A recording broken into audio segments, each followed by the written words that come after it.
Environmentalists tie the toxic algae blooms in our fresh water to climate change because the organisms that cause those blooms need nutrients and heat.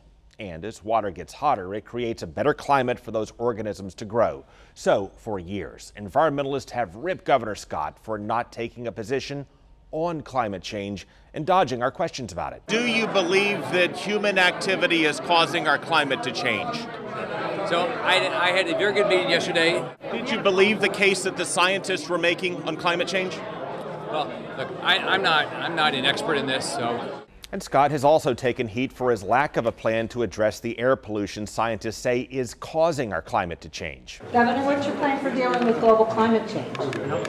In fact, after the governor reportedly banned his staff from even saying climate change and his top natural disaster manager could not say it in a hearing, lawmakers from both parties laughed in his face.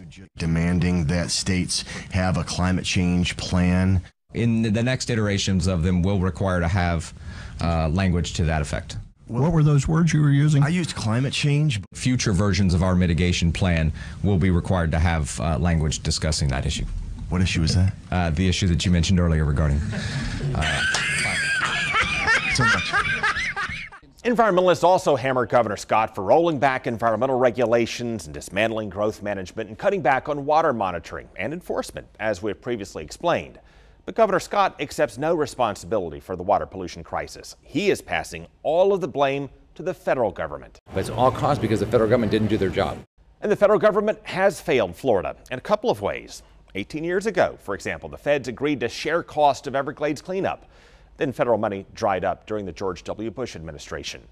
The federal government is also responsible for maintaining the dike around Lake Okeechobee, and that has been in disrepair for years.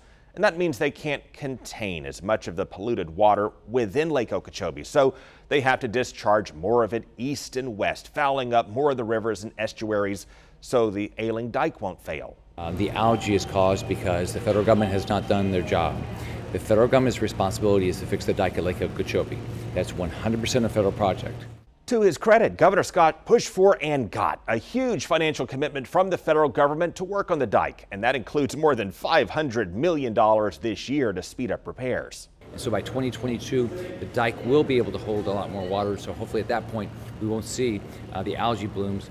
Scott's strategy here is to, one, contain pollution within Lake Okeechobee by fixing the dike so it can hold more water, and two, speed up construction of a new deep water reservoir that can hold more water until they can treat it and release it south. Environmentalists support the concept here, though they say the dike should be repaired for flood control, not storing polluted water. He's talking about creating 2 giant bathtubs in the Everglades. And they want that new deep water reservoir to be wider and not as deep, so it will be less likely to fail as it ages. And how do you control that structure, prevent it from cracking or releasing like a dam? How do you, they're predicting wave action in that giant reservoir.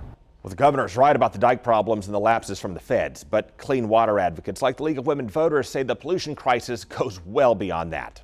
I think all parties have had some culpability, but this is not a situation where you can say, I can pass this buck. And to that point, local governments across the state have also contributed to this mess by not maintaining their sewers. Heavy rain swamped their systems and flush wastewater that's not fully treated into our natural waters, which again feeds the organisms that foul up the water. St. Petersburg is a striking example of a city that neglected its system for decades until it failed in 2015, releasing a flood of wastewater into the bay. But clearly how we got here, and we see this trend across the country where local governments just chronically underfunded replacement and maintenance of our infrastructure. We deferred maintenance, deferred maintenance, deferred maintenance. St. Pete has finally committed to a long-term fix, but many other local governments have not. They have other priorities that they want to spend their money on. So until the crisis comes, they put the blinders on, you know? See no evil. We've shown you how this feeds the toxic bacterial blooms in freshwater.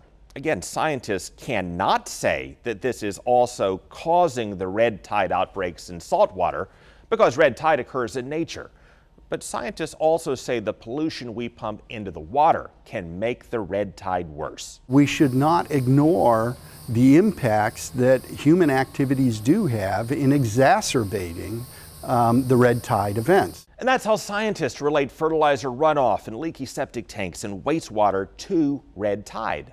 By controlling the inputs of nutrients from human activities, we will get a better handle and ability, I think, on getting our ocean ecosystems back into balance before, but you will not get rid of red tide.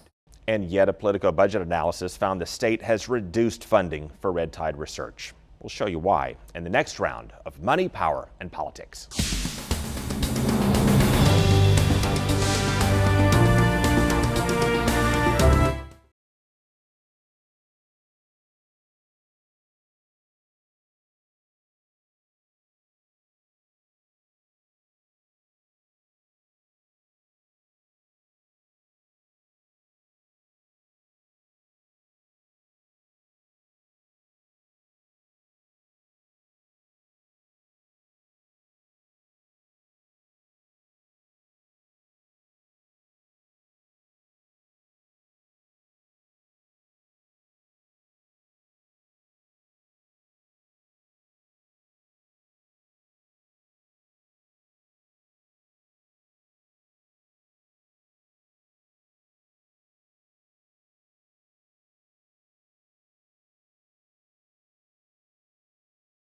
And yet a Politico analysis found the state has reduced funding for red tide research. We'll show you why coming up.